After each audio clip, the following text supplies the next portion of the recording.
Daniel Sports Central, we go for a college football game preview and prediction on the 2023 Frisco Bowl matchup between Marshall and UTSA. Two teams that have had strong seasons getting to this point. Got UTSA went 8-4 on the season, one of the top teams in the American Athletic this season. And I mean, there's really no hiding it. They've been the stronger team this season in comparison to Marshall, who's at 6-6. Marshall did win 2 of their past 3 to get to this point. This is a team that really struggled in the middle part of the season, but they've finished off the season with some good momentum. So this is a matchup to at least keep an eye on. We'll be going for a full game preview and prediction on this matchup here today. Let's get started with your team trends. UTSA lost to Tulane 16-29 to finish out the regular season. And really in the American Athletic this season, you had SMU and you had Tulane. And really no one else was that good. I mean, UTSA was halfway decent, especially down the stretch. This team was impressive, but obviously Tulane was just the better team in that game. But this team finished out 8-4. Successful season for the Roadrunners. This team has been pretty good the last couple of seasons especially. But for Marshall on the other side, beat Arkansas State 35-21. This team, after how they played in October and heading into November, it looked like this team was going to be a long shot for a bowl game, but they did win 2 of their past 3. They beat Georgia Southern. They got shut out to South Alabama, but found a way to beat Arkansas State to finish out the regular season. So Marshall gets up to 6-6 and gets 2 bowl season. Games will be on Tuesday, the 19th in Frisco. This is a late game too. 9 p.m. Eastern is the kickoff. Spread's going UTSA by 11. This is one of the wider spreads of this bowl season. From what we've seen so far, it opened at 8.5 towards the Roadrunners. Since then, it has gone up to 11. So UTSA is a somewhat heavy favorite here, which once you look into it, it does make sense. We'll talk more about it, but over-unders 52.5, and the FPI is also going pretty heavily on the UTSA side, 67%. You look at the bowl history for both teams as well. UTSA has actually not won a bowl game. This is a team that's emerged the past few years as a bowl contender, but they just haven't won their first game yet. So this is obviously a pretty good opportunity for them to do so. They've been 2-4 bowl games and lost all 4. You look at Marshall on the other side, 13-5 in bowl games. This team has found a lot of success, and they've also been to bowl games in the last 3 years. They won last season, but did lose in 2021 and 2020. Your stat comparison, UTSA is overall a pretty balanced team. They're 31st in points per game, 54th in points allowed. They're 50th in passers game, 30th in rush yards.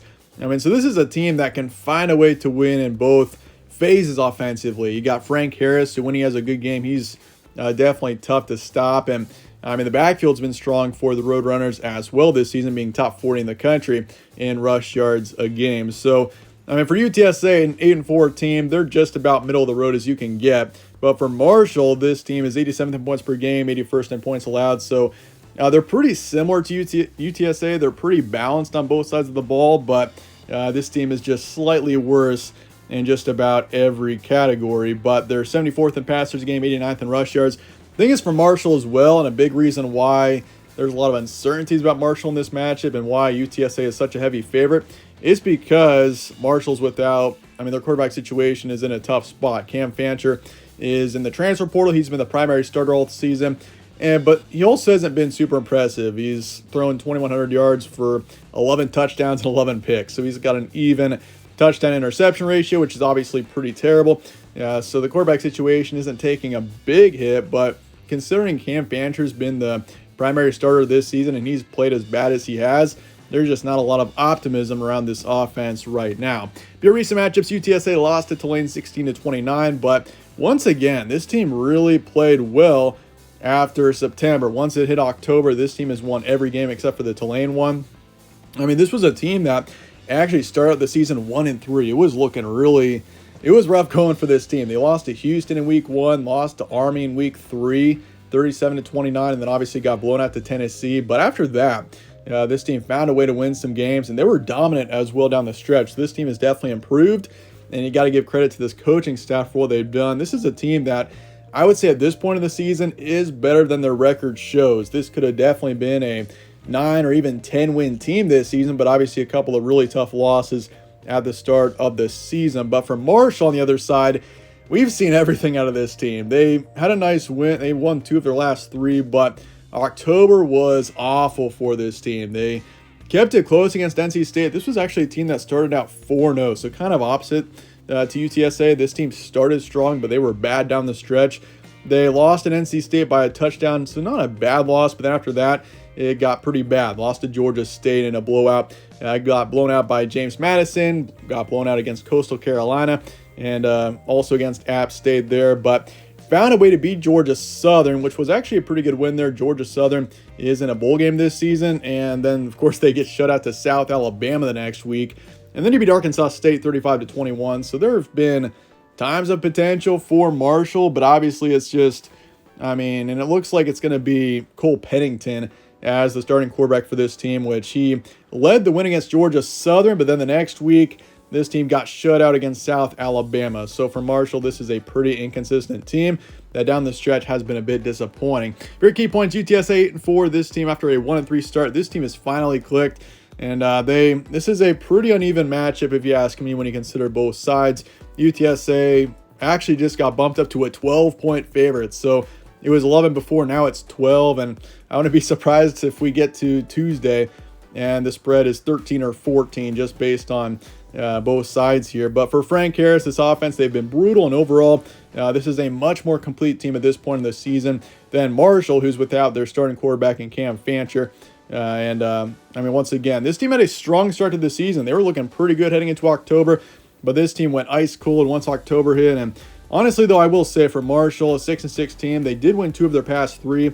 So they're trying to finish out the season strong here, and this would lead to some great momentum for this team if they can find a way against UTSA in the Frisco Bowl. But with that, let's get the prediction here for UTSA and Marshall coming up here in the Frisco Bowl. And in the end, probably not going to be too surprised by my prediction here, but I'm going UTSA 27-23. I do think we see more of a lower scoring matchup here. I think UTSA can definitely score more than this, but I do think they do just enough in their defense really is going to be dominant in this matchup. And honestly, for Marshall, scoring 13, considering their current situation offensively, honestly might be a bit optimistic.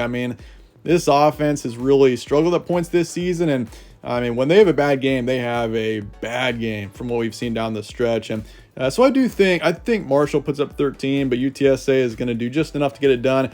And honestly, if you're into betting, this honestly might be a pretty good game to bet on. I'm pretty confident with the UTSA covering the spread. It's currently 12 points, so we'll see if that shifts. But I think UTSA covers that, and I also want to take the under. I wouldn't be surprised one bit if it went under, and obviously UTSA with the win in the end. I'm going to say 65%. Honestly, you could say 70% towards the Roadrunners. I feel like they're just the better team in this matchup. Only way Marshall wins this game is if UTSA just does not show up and they come out flat, which I'm not expecting. I feel like UTSA wants to get their first bowl win, so I expect them to probably be going into this matchup with motivation. But I'm taking under UTSA to cover the spread in the end. But let me know your thoughts in the comments below on this matchup, and I appreciate you guys all watching as always. My name's Evan. This is All Sports Central. Stay tuned for more. We'll catch you on the next one.